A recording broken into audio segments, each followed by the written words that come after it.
हस्बुनल्लाहु व निअमल वकील निअमल मौला व निअमल नसीर। बिस्मिल्लाहिर्रहमानिर्रहीम। अल्हम्दुलिल्लाहिल वाहिदिल अहदिल फर्दिस समद अल्लज़ी लम यलिद व लम यूलद व लम यकुल लहू कुफुवन अहद। सल्लल्लाहु अलैहि वसल्लम बक़ियतुल इकराम अला रसूलिल उम्मिय्यिल मक्किय्यिल मदनिय्यिल हाशिमिय्यिल क़ुरैशिय्यिल मौलाना मौला कौनैन जद्दिल हसन व हुसैन अबुल क़ासिम मुस्तफ़ा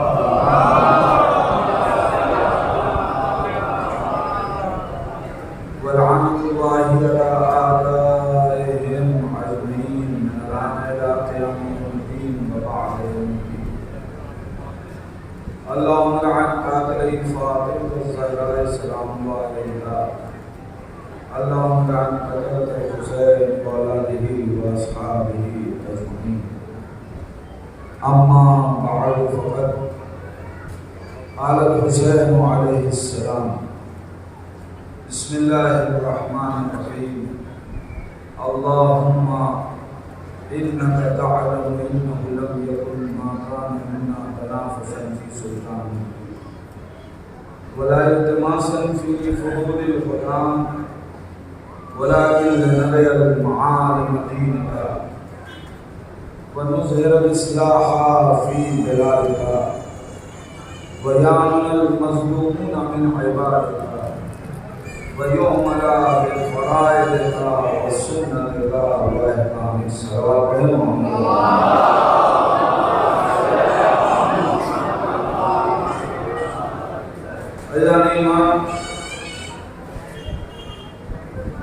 सरकार सैयद शुहदा इमाम आली मकाम ऐलान फरमा रहे हैं, खुदा को गवाह बनाकर अल्लाहुम्मा इन्नका तअलमु अन्नहु लम यकुन मा काना मिन्ना तनाफ़ुसन फ़ी सुल्तान वला इल्तिमासन फ़ी फ़ुरूदिल हुकाम। ऐ परवरदिगार, तू जानता है कि तेरे हुसैन ने करबला इसलिए नहीं बनाई कि हुसैन को हुकूमत चाहिए, बल्कि हुसैन हुकूमत से रग़बत भी नहीं रखता। फिर किस लिए करबला बना रहे हैं? वलाकिन लिनरियल मआलिम दीनिका। हमने करबला इसलिए बनाई ताकि तेरे दीन की कदरों की हिफाजत की जाए।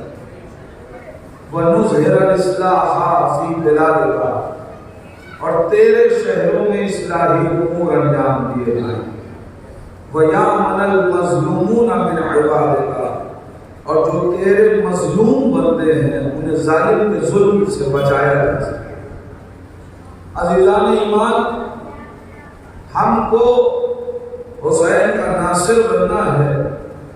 नासिर बनने के लिए जरूरी है कि हम हुसैन की फिक्र से करीब हों, अंसारे हुसैनी के किरदार को पहचानें। और ये याद रखिएगा, मैंने मजलिस में अर्ज किया था कि न तो इश्क हुसैन बगैर इंतखाब के हासिल होता है, न जिक्र हुसैन बगैर इंतखाब के हासिल होता है। न तो किसी को इश्क हुसैन का बगैर इंतखाब के मिलता है, न तौफीक जिक्र बगैर इंतखाब के मिलती है। अगर मजलिस हुसैन में आ रहे हैं तो ये न समझिएगा कि आप आए हैं, शुक्र अदा कीजिएगा कि आपको मुंतखब करके बुला लिया गया। अज़ीज़ान ईमान, दलील न हो तो बात न मानिएगा। इश्क हुसैन भी इंतखाबी है, जिक्र हुसैन भी इंतखाबी है। इश्क भी इंतखाब से मिलता है, जिक्र भी इंतखाब से मिलता है। इश्क की दलील ये है कि हमारे औलाद के छठे इमाम हजरत इमाम जाफर सादिक अलैहिस्सलाम, आप इरशाद फरमाते हैं बिस्मिल्लाहिर्रहमानिर्रहीम, इला अरा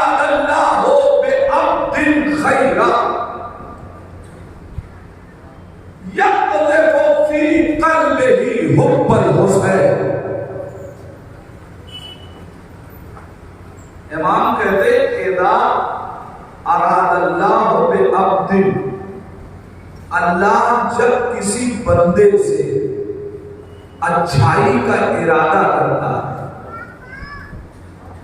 अल्लाह जब किसी बंदे से अच्छाई का इरादा करता है तो उसके दिल में इश्क हुसैन उतार देता है।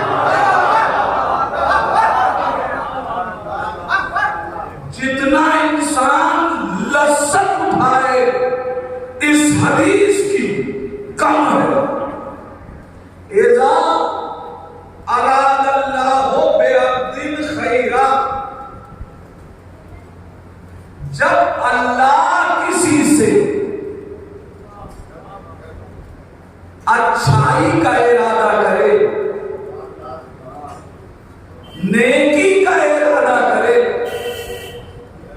तो उसके दिल में इश्क हुसैन उतारता है।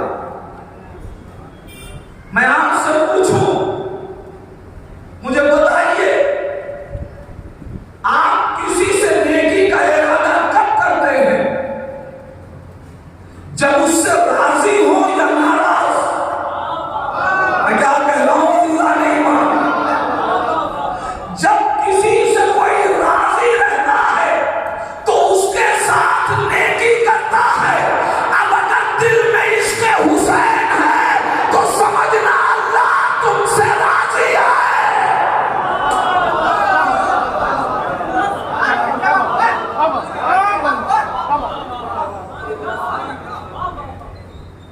जब अल्लाह किसी से नेकी का इरादा करता तो उसके दिल में इश्क हुसैन उतार देता है। तो पता चला अगर दिल में इश्क हुसैन है तो खुदा की विलायत है। अब अजीज़ान ईमान, पूरी कायनात मिलके अगर विलायत की दुआ करती भी रहे, इश्क हुसैन नहीं है तो समझ लेना अल्लाह राज़ी। क्या कह रहा हूं?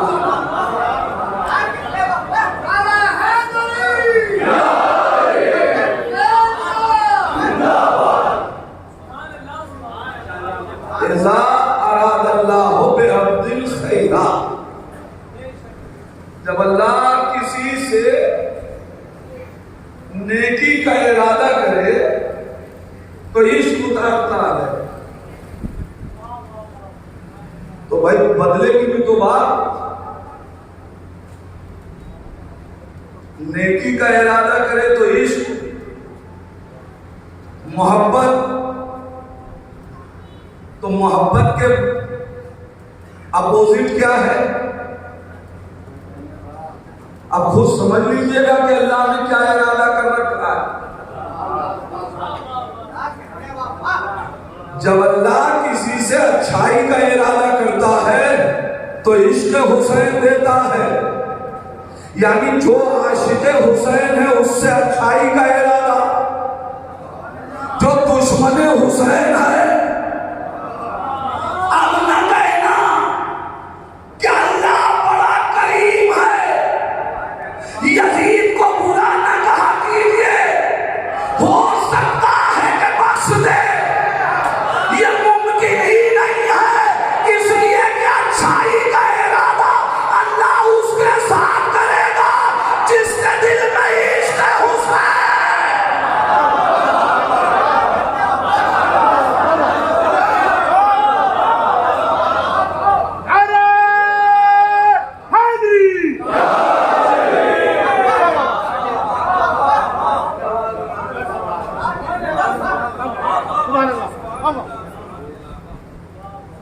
फारसी का एक शेर है, ऐ कि मुफ्ती बल यजीदो अलैहि लानत मको, जन के शायद हम ताला कर दे बाशद रहमतश। ऐ वो कि जो ये कह रहा है कि यजीद और उसकी आल पे लानत न करो, कि हो सकता है कि खुदा उसे बख्श दे। उसके बाद का शेर है कि मैं उससे कह रहा हूं कि तुम लानत करो, इसलिए कि अगर अल्लाह कत्ल हुसैन पे यजीद को बख्श सकता है तो यजीद पे लानत करके हमें भी बख्श सकता है।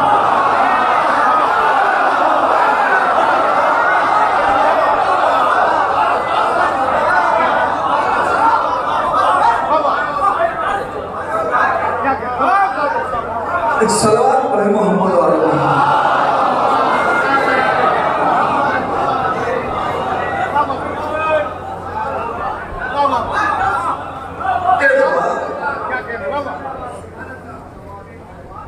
आज ये अजीब बात है, बात यजीद की आए तो अल्लाह रहीम नजर आता है। आपको कसम खुदा की जितना रहमत खुदा पे यकीन है ना, हम क्या करें कि हमारे अकीदे में अदालत भी तो है। मैं क्या कह रहा हूं, याद रखे कायनात या अल्लाह की अदालत के खिलाफ है। खुदा सबको माफ कर सकता है, हुसैन के कातिल को माफ।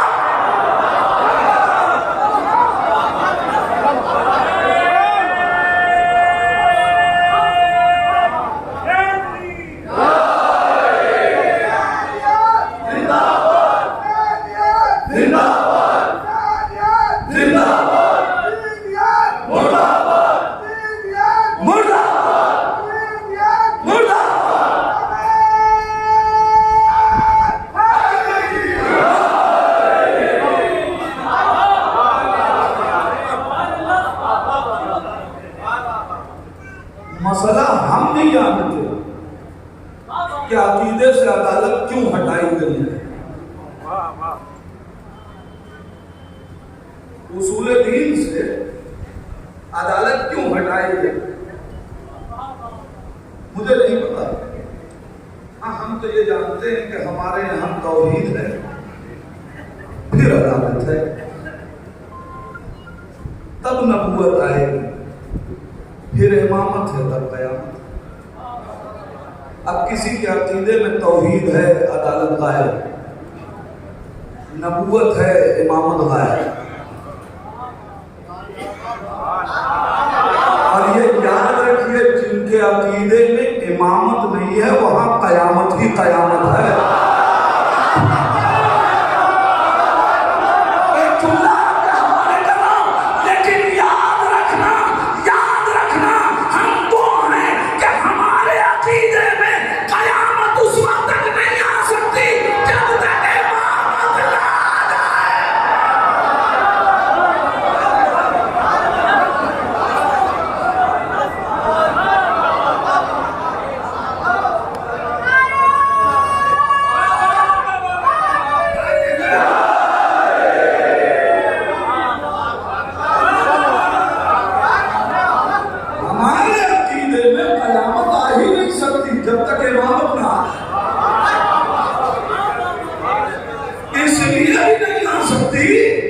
इसलिए भी नहीं आ सकती कि क़यामत हिसाबों के दाग की मंजिल है ना, तो उससे पहले कोई ऐसा हो तो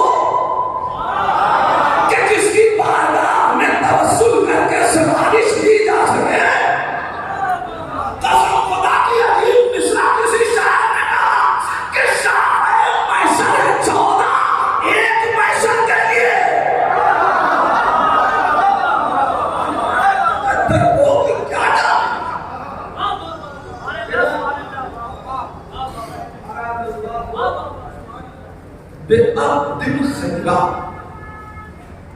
जब अल्लाह किसी से नेकी का इरादा करे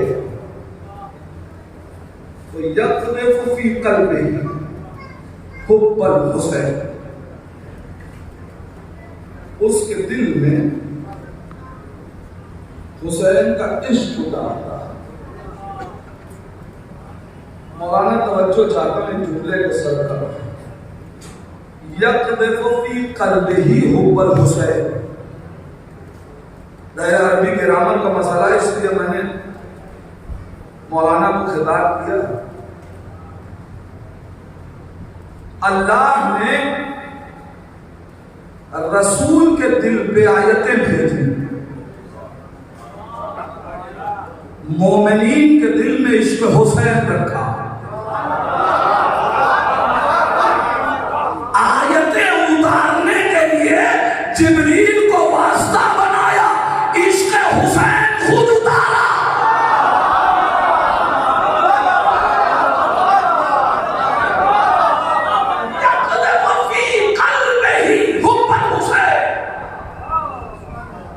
उसके दिल में इश्क हुसैन उतार देता है,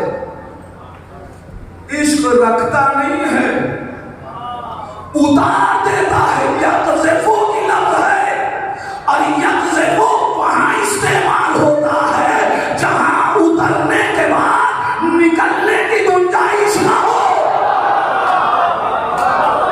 अल्लाह जिससे अच्छाई का इरादा करता है उसके दिल में हुसैन का इश्क उतार देता है। याद रखना, जिसके दिल में अल्लाह इश्क हुसैन उतार दे, बात गर्दन उतरती है, इससे नहीं निकलता।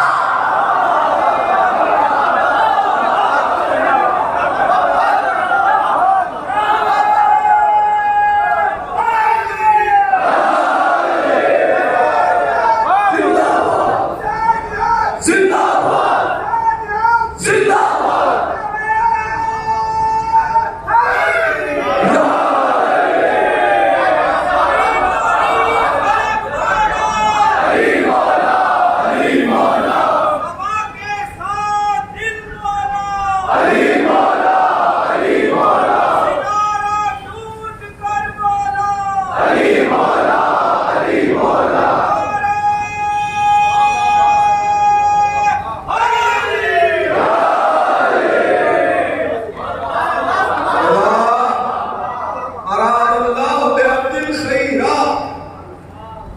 दो ही चीजें हैं, अब यहां से एक जुमला और इस्तेमाल कर रहा हूं।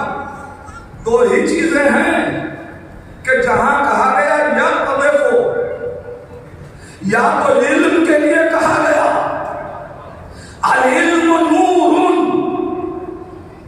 यक़ज़फ़ुल्लाहु फी क़ल्बिही मन यशा, अल्लाह जिसके दिल में चाहे उतारे, जिसके दिल में चाहे पूरे इल्म उतारे। इस्तिलाहें अलग हैं, इल्म अलग है। असले इल्म मारिफत खुदा और मारिफत बात तो जानी, जिससे अल्लाह नेकी का इरादा करे उसके दिल में हुसैन का इश्क उतार देता है। मैंने कहा कि जितनी बार यह हदीस पढ़िए लुत्फ आता है। फिर एक जुमला ठहर के जरा सोचिए, मासूम ने क्या कहा, इज़ा अरादल्लाहु बिअब्दिन, अल्लाह जब किसी बंदे से, मासूम ने ये नहीं कहा इज़ा अरादल्लाहु बिमुस्लिमिन,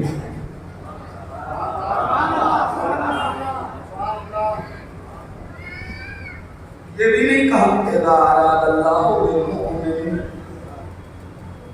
ये भी नहीं कहा इज़ा अरादल्लाहु बिलमुत्तकीन। एक अजीब सी लफ्ज़ इज़ा अरादल्लाहु बिअब्दिन।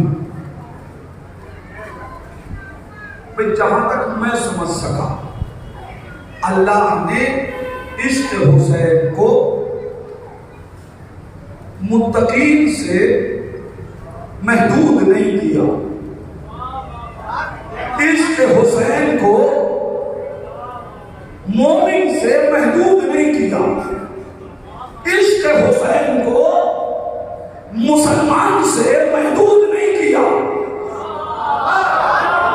बल्कि जुमला रखा है इज़ा अरादल्लाहु बिअब्दिन। अल्लाह जब किसी बंदे से, बंदा हिंदू भी हो सकता है, बंदा मुसलमान भी हो सकता है, बंदा सिख भी हो सकता है, बंदा ईसाई भी हो सकता है, तो मुझे कहने दीजिए खुदा का कलमा पढ़ने के लिए इस्लाम शर्त है, मगर हुसैन का कलमा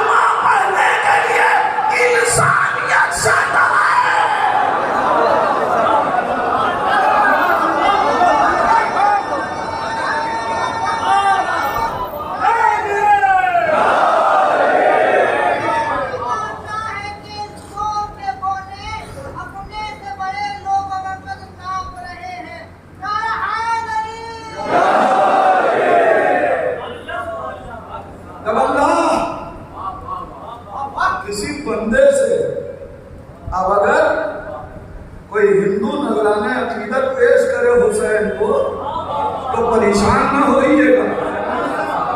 अब अगर कोई सिख नजराने अकीदत पेश करे तो घबराइएगा नहीं। ये समझ लीजिएगा कि इरादा नेकी का खुदा ने कर लिया। अब ये उसका मुकद्दर है कि वो हुर बनता है या नहीं बनता। मैंने जुमला समझ किया है, अल्लाह ने इरादा तो नेकी का कर लिया, मगर अब आगे की मंजिल तुम्हारी है। कदम तो बढ़ाओ। हुर उसी मिजाज का था कि जब हुसैन ने एक जुमला कहा, एहतराम फातिमा दिखाया, अल्लाह ने नेकी का इरादा कर लिया, मगर कदम हुसैन की तरफ खुद उसने बढ़ाया।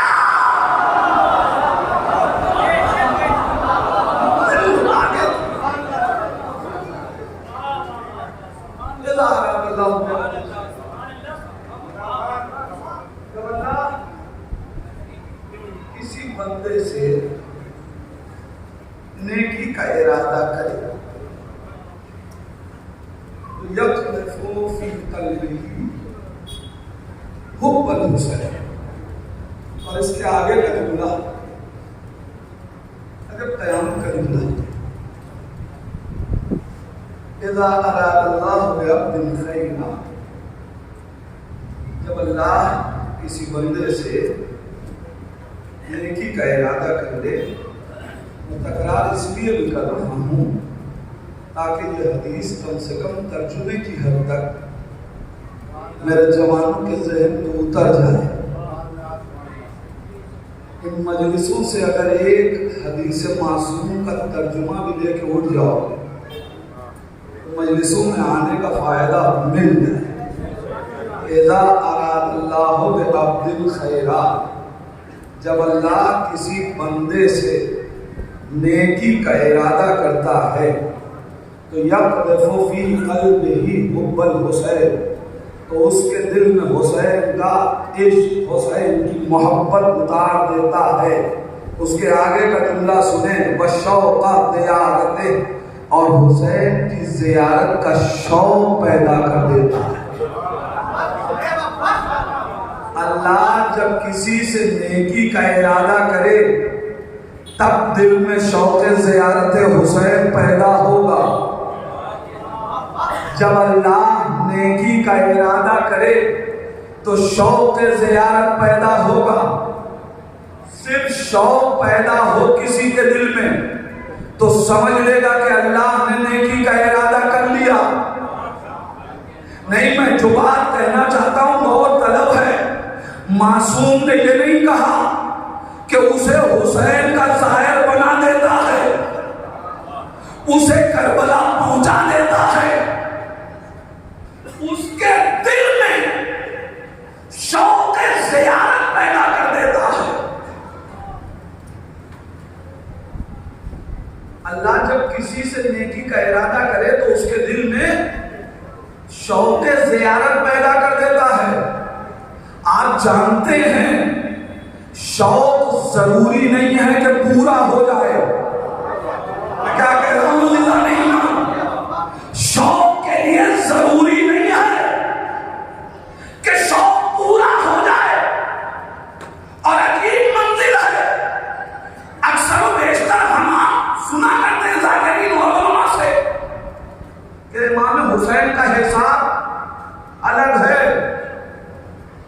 सारे हिसाबों में इस हिसाब को मिलाया न कीजिए, वरना ज़हन पागल हो जाएगा।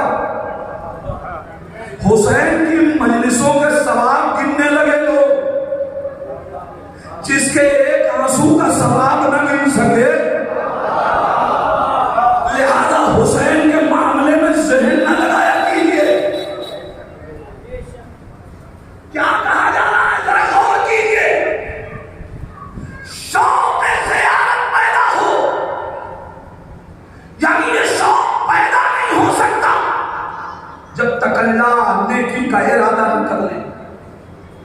जब अल्लाह नेकी का इरादा करता है तो शौक़ पूरा होता है। मैंने कहा सारे हिसाब हुसैन के हिसाब से अलग। उठा के देख लीजिए दुआएं,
कहा गया ना कि ज्यादा लंबी लंबी आरज़ू न किया करो, इसलिए जरूरतों को मांगो अल्लाह से। जरूरतें एक फकीर की भी पूरी होती है, आरज़ुएं बादशाहों की भी पूरी नहीं होती। अज़ीज़ान ईमान, फिर ये क्या, जब हर शौक से रोका गया तो ये शौक पैदा क्यों किया गया कि हुसैन की ज़ियारत का शौक पैदा होता है जब अल्लाह इरादा करे, इसलिए कि शौक ज़ियारत पैदा ही नहीं हो सकता बगैर हुसैन की मोहब्बत के। जब हुसैन से मोहब्बत होगी तो सजदे का शौक पैदा होगा, दुआ का शौक पैदा होगा, मुनाजात का शौक पैदा होगा।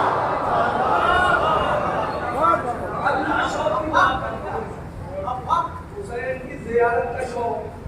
इस हदीस की शरह में एक आखिरी जुमला और मजलिस आगे बढ़ा दूं। जब अल्लाह किसी से अच्छाई का इरादा करता है तो उसके दिल में हुसैन की मोहब्बत और ज़ियारत का शौक पैदा कर देता है। अज़ीज़ान ईमान, शौक जरूरी नहीं है कि पूरा हो जाए। अब कायनात सोचे कि जब शौक पैदा होने पे अल्लाह नेकी का इरादा करे तो जो ज़ाहिर हुसैन हो जाए उसको खुदा क्या क्या देगा।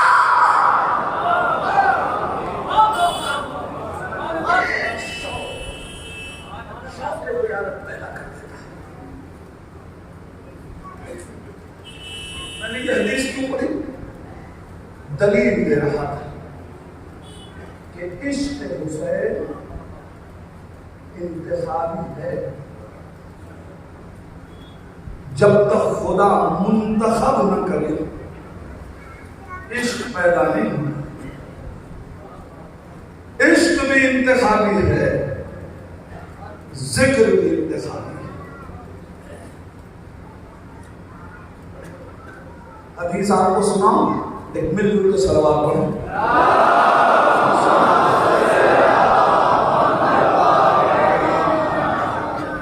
इससे बेहतर अंदाज में सुनो।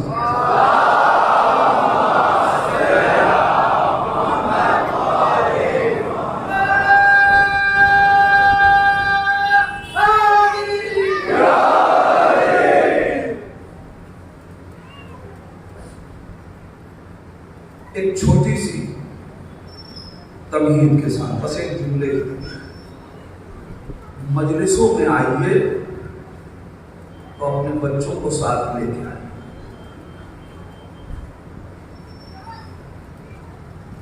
मजलिसों में आइए तो बच्चों को साथ लेके आए। क्यों कह रहा हूं, सुनो। जिक्र बगैर इंतज़ार के नहीं। जब भी कोई मजलिस हुसैन में आता है तो मासूम उसका नाम अपनी फहरिस्त में मैं बल्दियत के तहरीर करते हैं।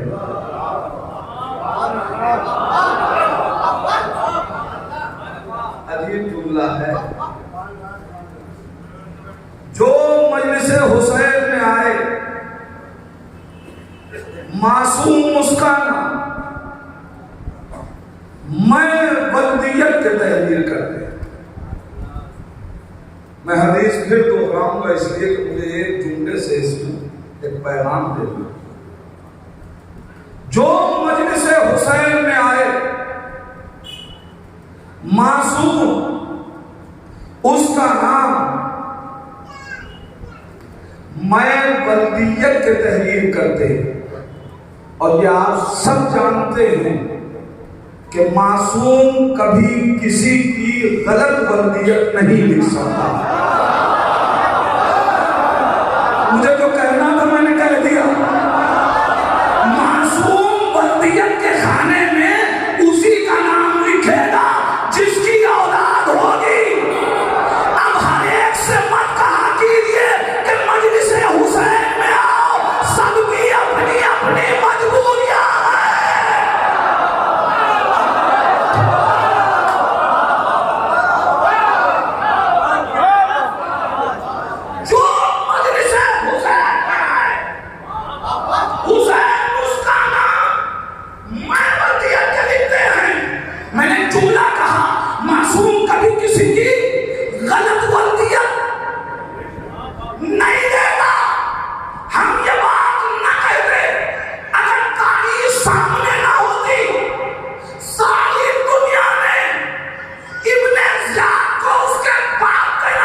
यकीन ना आए तो देखिए, वलीद के दरबार में जब मरवान ने कहा कि जाने ना दो वरना हुसैन हाथ ना आएंगे, तो मासूम ने मरवान को क्या कहकर पुकारा, यब्ना सरका, और नीली आंखों वाली मां के बेटे।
मुझे बेनसब बाप के लानसब बेटे ने,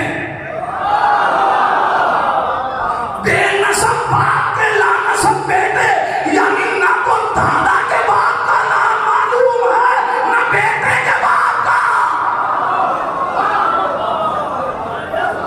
अजीब मंजिल है ना।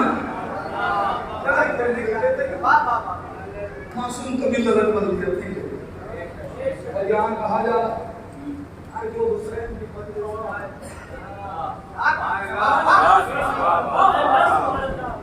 मासूम। अच्छा फिर एक और पढ़ लीजिए, बिहारुल अनवार की रिवायत। महशर का हंगाम होगा,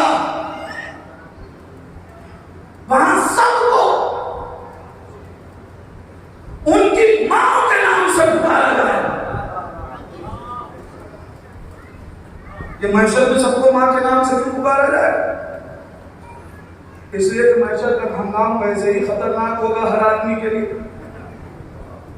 अब खुदा थोड़ी चाहता है कि कुछ लोगों को वहां झटका लगे खाएं। पाला तो हमने अपना समझ के था। हमें क्या कह रहा हूं, नहीं मान भाई, तारीफ कह रही है, हदीस है, हदीस कि महशर में अपनी माओ को सलाम करो और फख्र महसूस करो। हदीस का अगला जुमला आपके हवाले कर रहा हूं। महशर में सबको उनकी माओ के नाम से पुकारा जाएगा, अली वालों को उनके बाप के नाम।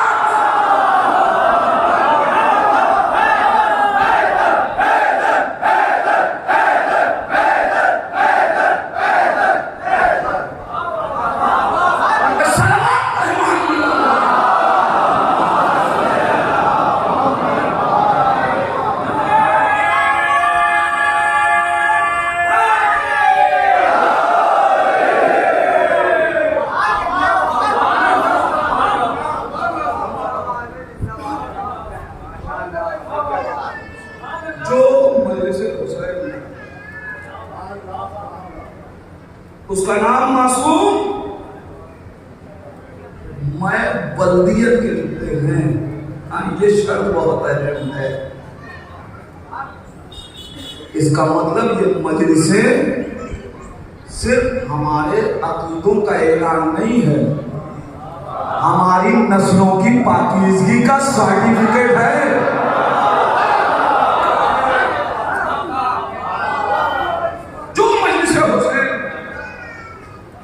उसका नाम मासूम मैं बल्दियत के तहरीर करते हैं।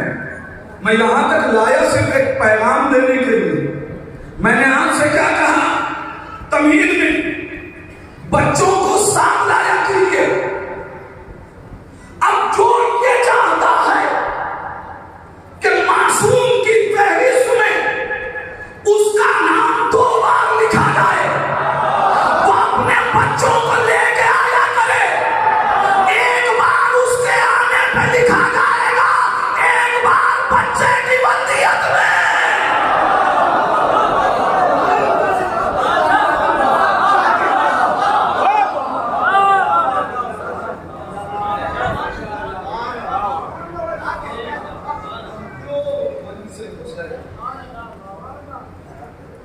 मासूम उसका नाम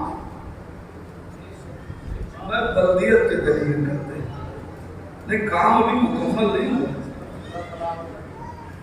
हदीस बहुत कुछ पैगाम दे, उसका नाम मैं बल्दियत के लिखा जाता है। अमर जिनको इनकी तहरीरों पे यकीन न हो वो ना आए।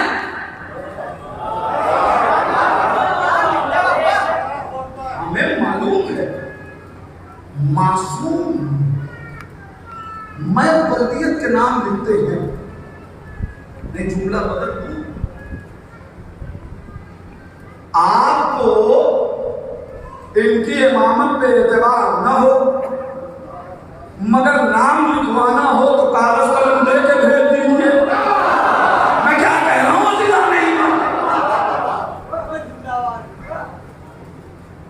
नहीं, शायद बात पहुंच नहीं सकती। आपने कभी गौर किया? नबी ने कागज कलम मांगा तो नहीं दिया, नवासे के पास खुद भेज रहे,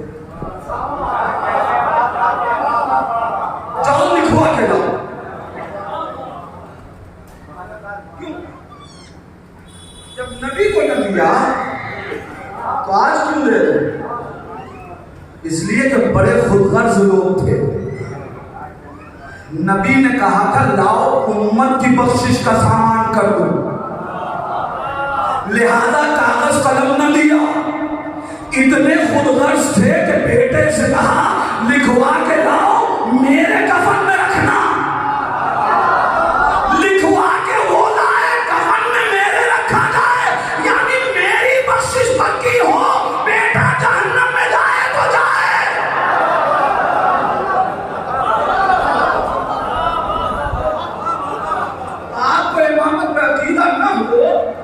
और तहरीर पे इतना एतबार, हमें तो इमामत पे एतबार है ना, हमें इनकी तहरीर पे एतबार क्यों ना हो?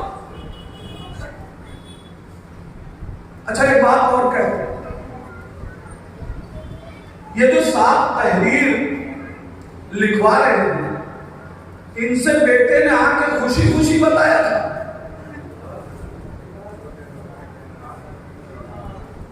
कि हमें गुलामज़ादा कह दिया। खुशी खुशी बताया था, नाराजगी ने आके बताया कि हमें गुलामज़ादा कहा है। अजीब बात है, आप नाराज क्यों हैं? इसलिए कि माशरे में 3 ही तो किस्म है, या इमामज़ादे हैं या गुलामज़ादे हैं। तीसरी किस्म मिंबर से बता नहीं सकता। 3 ही किस्म तो माशरे में है, या इमामज़ादे या गुलामज़ादे। इमामज़ादे आप थे नहीं, गुलामज़ादे पे एतराज़ था।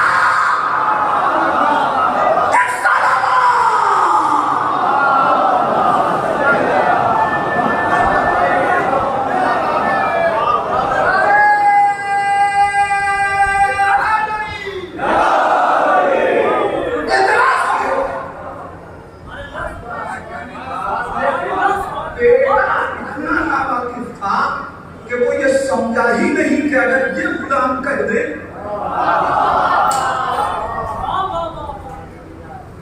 फिर इमाम ने कहा क्यों? फिर इमाम ने कहा क्यों? इमाम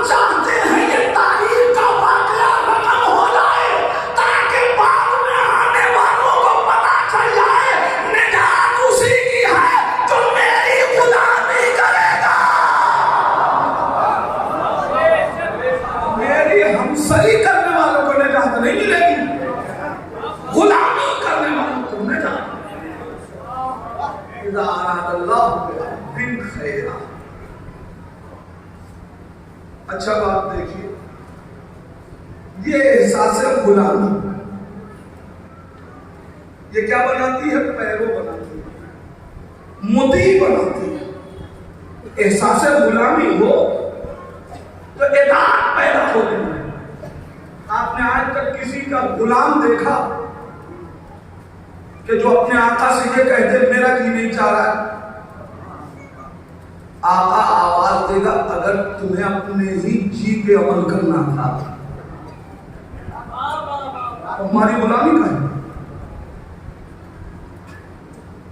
गुलामी का है।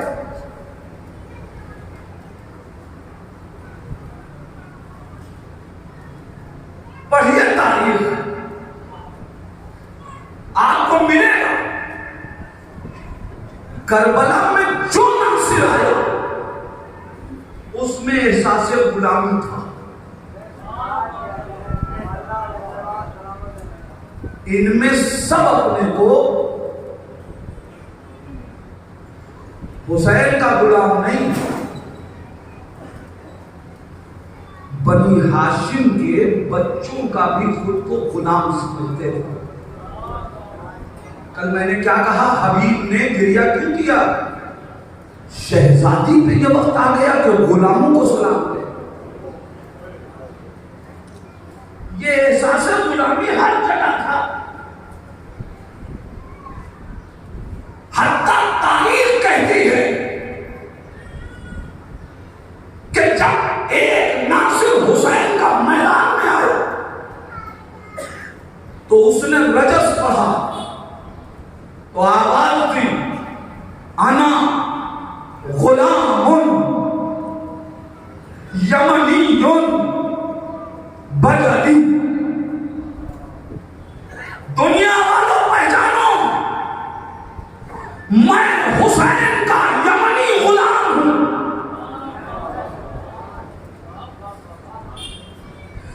दीनी अला दीन हुसैन इब्ने अली।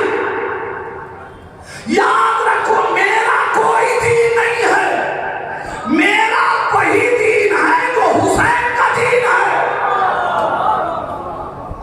मैं एहसास गुलामी दिखा रहा हूं। जब एहसास गुलामी तो इताअत पैदा होती। जो कह दिया वो किया जाएगा। अगर हुसैन ने कह दिया कि मैमने पे खड़ा होना है तो फिर मैमना ही होगा। हुसैन ने कह दिया मैं सरा तो फिर मैं सरा। हुसैन ने कह दिया कल्बे लश्कर तो कल्बे लश्कर। कोई तारीख में दिखाइए कि हुसैन ने कहा हमें अभी इजाजत नहीं देंगे, उसने कहा आप दे रहे हो ना दे रहे हो हम जाएंगे। इजाजत लेने के लिए कदमों पे गिरा जरूर है। इसका मतलब यह है कि अगर हम ये चाहते हैं कि अपने वक्त के हुसैन के लश्कर का हिस्सा बने तो फिर जरूरत यह है कि हमारे अंदर एहसास गुलामी पैदा हो। मैंने कहा एहसास गुलामी का मतलब क्या है? एहसास गुलामी कहते ही उसको है कि फिर गुलाम का अपना घर नहीं होता, घर उसका हो भी तो उसका घर उसके आका का होता है। हुक्म आका का चलेगा।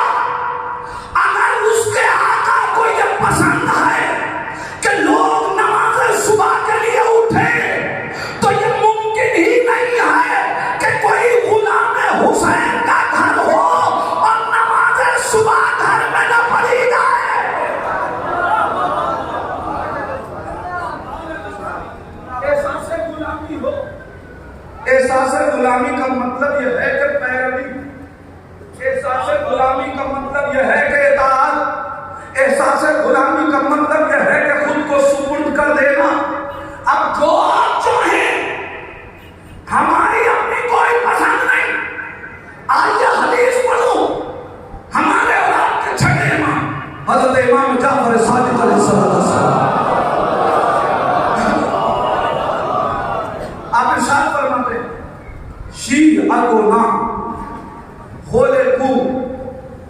बिफादिल तीनतना यफरहूना लिफरहना व यहज़ुनूना लिहुज़्निना। हमारे शिया हमारी बची हुई मिट्टी से पैदा किए गए। अरे कहां बैठे हो जवानों, अपने ऊपर फख्र करो कि हम पैदा भी हुए तो उनकी बची हुई मिट्टी से।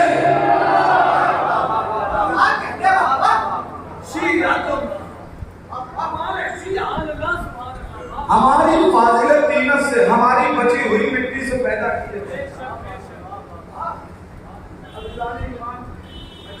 यहाँ पे जुमला कहा करता हूँ, दो सूरत होती है अपने तारुफ की। एक तारुफ ये होता है कि हम कहें कि हम कमिश्नर साहब के बेटे हैं, हम कमिश्नर साहब के रिश्तेदार, हम फला शायर के दोस्त हैं, हम फला अदीब के रिश्तेदार हैं, हम फला नौहा खान के दोस्त हैं। हम कहेंगे तो सुनने वाला क्या कहेगा? हमें पता नहीं, ये कह रहे सही भी है या बस ऐसे ही। लेकिन अगर कोई साहिब मनसब खड़ा होके किसी के लिए कह दीजिए मेरे दोस्त हैं, अब आपको दलील मांगने की जरूरत नहीं है, इसलिए कि पहचानवाया उसने है जो साहिब मनसब है। हम कहते हैं कि अहले बैत से निस्बत है तो हमें दलील देनी पड़ेगी। मासूम कह रहे हैं हमारे शिया हमारी बची हुई मिट्टी से पैदा किए।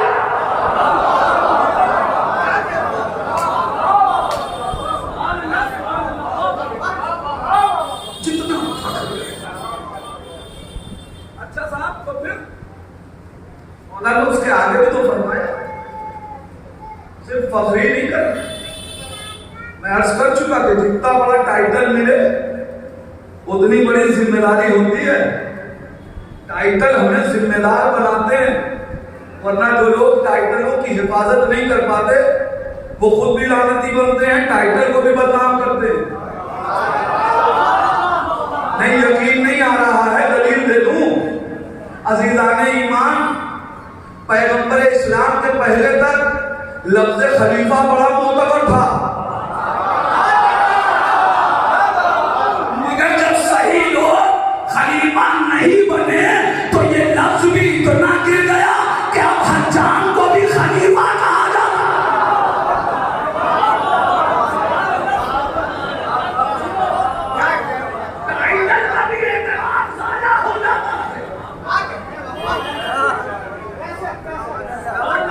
संभाले, अदादार हैं तो टाइटल संभाले। ऐसा ना हो कि आपकी बुनियाद पे टाइटल बदनाम हो जाए, हमारी वजह से उन्वान जाया हो जाए। हमारी बची हुई मिट्टी से पैदा किए गए। अब इमाम फरमा इनकी पहचान क्या है? यही है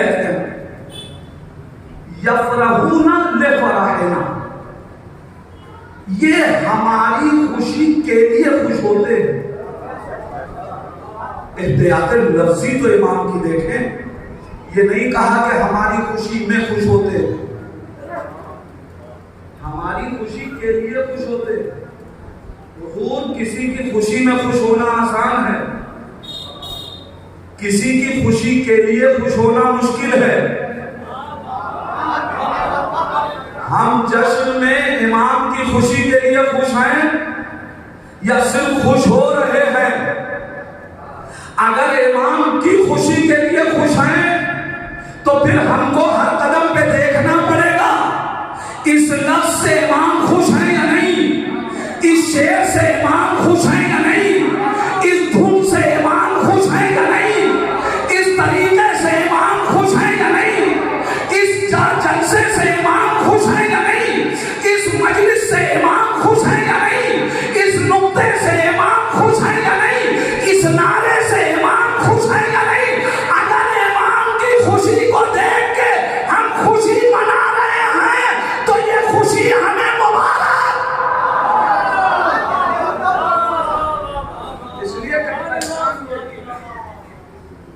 हमारी खुशी के लिए और हमारे गम के लिए मगमूम हो। गम में मगमूम होना आसान है, गम के लिए मगमूम होना, गम में मगमूम हो रहे हैं यानी तरीका हमारा नहीं। मैं मिसाल दे दूंगा अपने जवान भाइयों के लिए, बात बड़ी आसानी से पहुंच जाती है मिसालों से। मसलन अब तरक्की याफ्ता दौर है, एक साहब ने अपने यहाँ शादी में बुलाया और कहा कि साहब हमारे यहाँ शादी में ड्रेस कोड ये है, सबको मसलन येलो कपड़ा पहन जाना। एक साहब वहां पहुंचे, वो येलो नहीं पहने थे। उन्होंने कहा साहब हमने ये कहा था, आपने ये नहीं पहना, आपने कहा कि हमको ये कलर पसंद नहीं है। तो हम उसकी खुशी में तो खुश हुए मगर उसकी खुशी के लिए खुश नहीं हुए। इसका मतलब यह है जब किसी की खुशी के लिए खुश हुआ जाता है तो अपनी पसंद और नापसंद को कुर्बान किया जाता है। अपनी पसंद और नापसंद को कुर्बान किया जाता है। अब अगर घर में बेटी की या भाई की शादी हो रही है, हम शिया हैं तो हम ये नहीं देखेंगे कि हमें क्या पसंद है, देखा ये जाएगा इमाम को क्या पसंद है।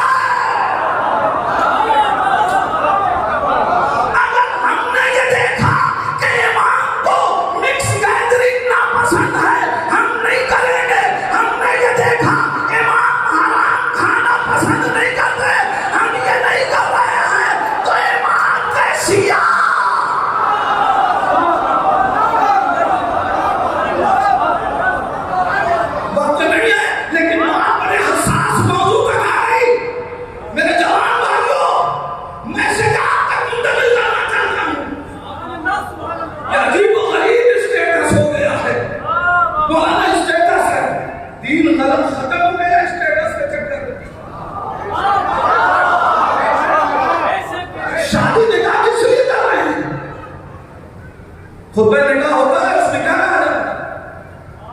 अल्लाह ने तुम्हें हलाल से हराम से मुस्तगनी कर दिया, हलाल के जरिए हराम से बचा लिया, हलाल के जरिए हराम से बचा लिया। यानी शादी हलाल करा दे, हलाल के जरिए से हराम से बचाने के लिए है। एक रस्म आपने सिर्फ निगाह करके हराम से बचाया तो मगर कितनी हरामकारियां वही हो गई। बड़ी माजरत के साथ मेरे जवान भाइयों, कल निकाह मस्जिदों में होता था, इमामबाड़ों में होता था, रोज़ों में होता था, जहां मलाइका आते थे तो नस्लों में बरकत होती थी।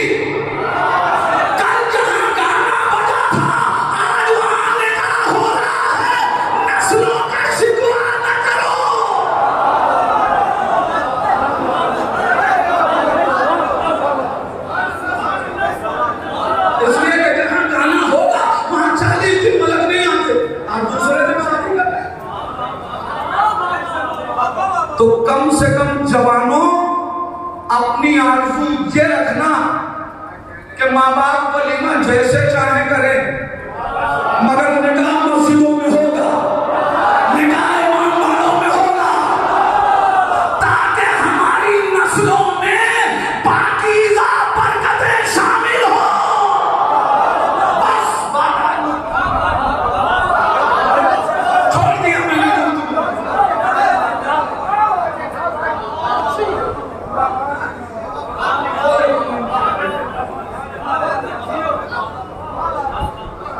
हमारी बच्ची मिट्टी से पैदा की पसंद खुदा की कमाल उस वक्त है जब ये तारीफें आप न करके अपने घरों तक इस मैसेज को लेकर चले।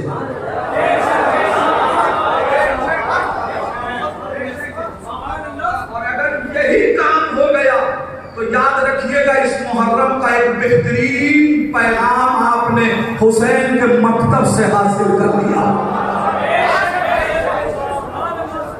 नस्लों को हुसैनी बनाए, बाकी उसकी गुलामी इताअत आती है, गुलामी इताअत देती है। आप जरा पहचान, हमारे शिया हमारी बची हुई बेटी से पैदा की, या हमारी खुशी के लिए खुश होते, हमारे गम के लिए ममनून होते। ना खुशी में खुश होना कमाल है, ना गम में ममनून होना कमाल है। अहले बैत की खुशी के लिए खुश होना कमाल है, अहले बैत के गम के लिए ममनून होना कमाल है। गुलामी इताअत लाती है। कायनात में हुसैन का गुलामी का दम भरने वाला गाजी अब्बास से बड़ा कोई नहीं।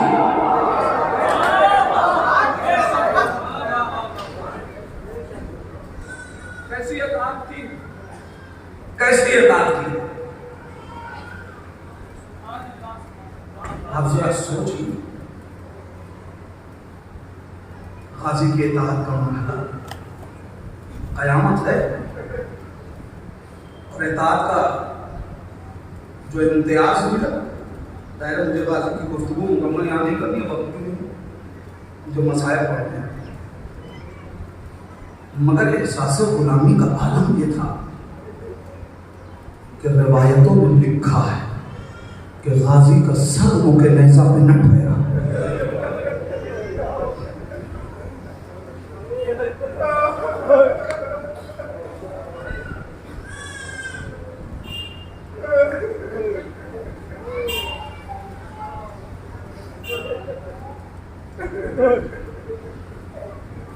मुख्तलिफ इल्लतें बयान की गई। एक इल्लत यह है कि गाजी नहीं चाहते कि आका के बराबर बराबर गुलाम का सर चले।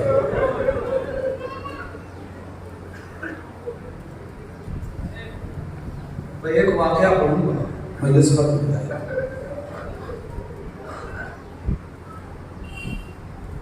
सर नोके नेज़ा पे न ठहरा, फिर क्या हुआ आप सब जानते हैं। गाजी का सर सफेद घोड़े की गर्दन में लटका दिया गया। मैंने गाजी की बहुत बड़ी मुसीबत पड़ दी, मुझे माफ करना। अगर मुसीबत अब्बास का एहसास दिलाना ना होता ना, तो मैं इस जुमले की शरह न करता। मक्तल ने क्या लिखा कि गाजी का सर सफेद घोड़े की गर्दन में लटका हुआ था। गाजी का सर सफेद घोड़े की गर्दन में लटका हुआ था। गाजी का सर सफेद घोड़े की गर्दन में लटका हुआ था। करबला से कूफा, कूफा से शाम तक गाजी का सर सफेद घोड़े की गर्दन में लटका हुआ था। एहसास करो जवानों, कभी तुमने देखा होगा किसी जानवर के गले में कुछ लटका दो तो होता क्या है, जैसे जैसे जानवर आगे बढ़ता है वो शय जानवर के कदमों से टकराती है। मुझे नहीं मालूम मज़ादारों, करबला से शाम तक सकीना तमाचे खाती रही, गाजी का सर घोड़े की गर्दन से टकराता रहा।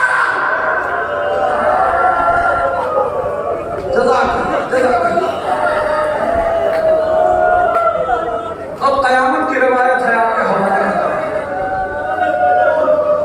मक्तल ने लिखा, जिस वक्त कूफे में यह काफिला दाखिल हुआ, एक शख्स आगे बढ़ा, बढ़ने के बाद हाथों को जोड़ा, इमाम सैयद सज्जाद के पास आया, जिनकी गर्दन तौके गिराबार की वजह से झुकी हुई थी। आके कहता है, अस्सलामु अलैका या इब्न रसूलिल्लाह, एक फर्जंद रसूल आप पे मेरा सलाम हो। इतना सुनना था, इमाम घबरा गए। एक शख्स तू कौन है?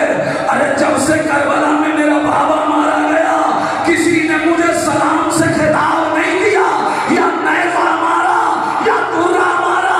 तू कौन है जो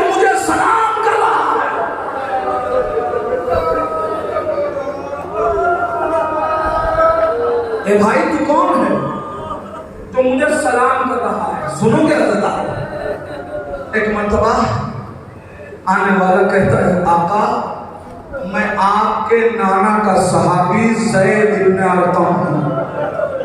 आका मैं आपके नाना का सहाबी ज़ैद इब्न अरक़म हूँ। इतना सुनना था, इमाम ने घबरा के कहा, ज़ैद अपनी निगाहें नीची रखना, ऊपर ऊंट पे मेरी माएं बहनें फुफिया बहना साथ।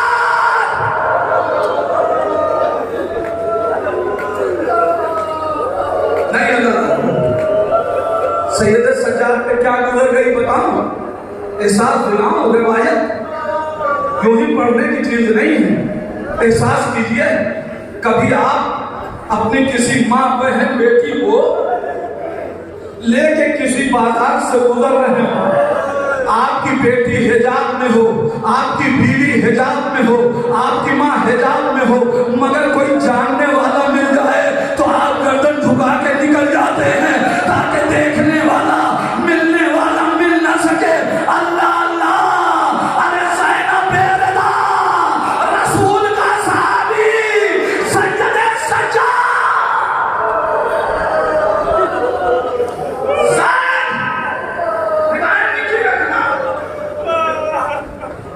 मेरी फूफी पर रहना सब है।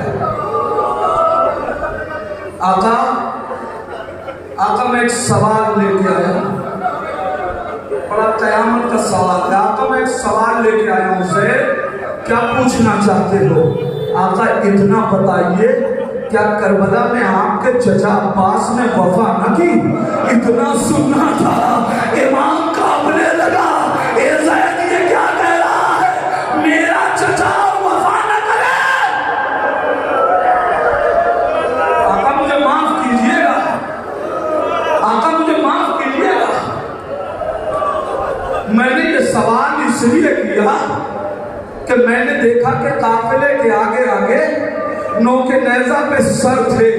हुसैन का सर दिखाई दिया, अली अकबर का सर दिखाई दिया, कासिम का सर दिखाई दिया, हबीब का सर दिखाई दिया। ये आका हदिये है, एक 6 महीने के बच्चे का सर भी नौके नेज़ा पे है, मगर अब्बास का सर नजर नहीं आता।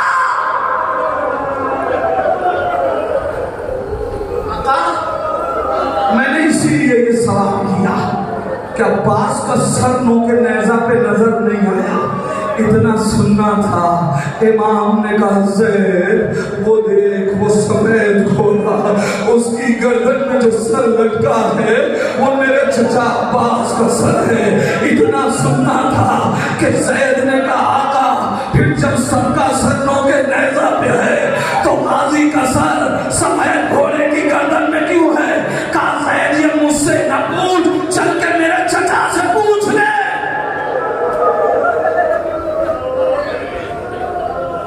कयामत आ गई है दादारो, चल के मेरे चचा से पूछ ले। खुदा इन आवाजों पे अपनी रहमत नाजिल करे, इन आंसुओं को रुमाल सैयदा में जगह इनायत करे। गाजी अब्बास का मातम करने वाले हैं, परवरदिगार इन आंखों को उस वक्त तक बंद न करना जब तक ये करबला में जाके गाजी की जरी की ज़ियारत न कर ले।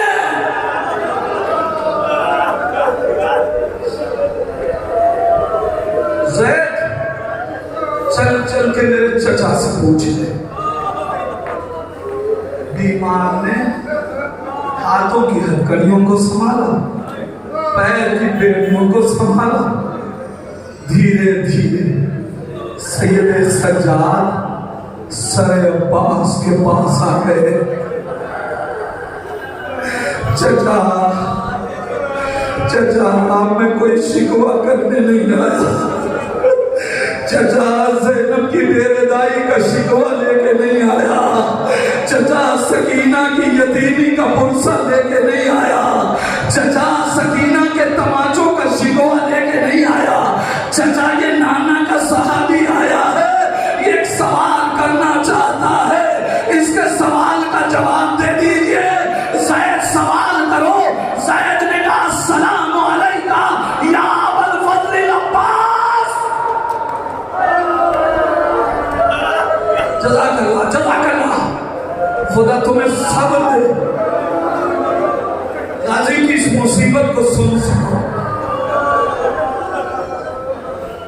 अज़ादारों, ज़ैद ने सलाम किया, अब्बास की कटी हुई गर्दन से दरसती हुई आवाज, वो अलैहिस्सलाम, ए मेरे नाना के सहाबी, तुझ पे भी मेरा सलाम हो।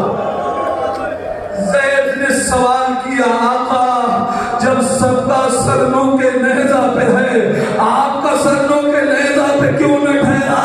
ए ज़ैद, ज़ालिमों ने मेरे सर को भी नेज़े पे बुलंद किया, मगर जब सर उठता था ज़ैनब बेरदा सकीना तमाचे खा रही है, मुझसे देखा न जाता था। सर बार बार ज़मीने करबला पे ज़ालिमों ने मेरा सर घोड़े की गर्दन में बांध दिया। हो गई मजलिस, दे दिया गाजी ने जवाब। मगर एक जुमला कहना चाहता हूं, जी चाहता है दस्ते अदब तोड़ के कहूं, गाजी अब्बास जवाब देने से पहले सैयद सज्जाद को जरा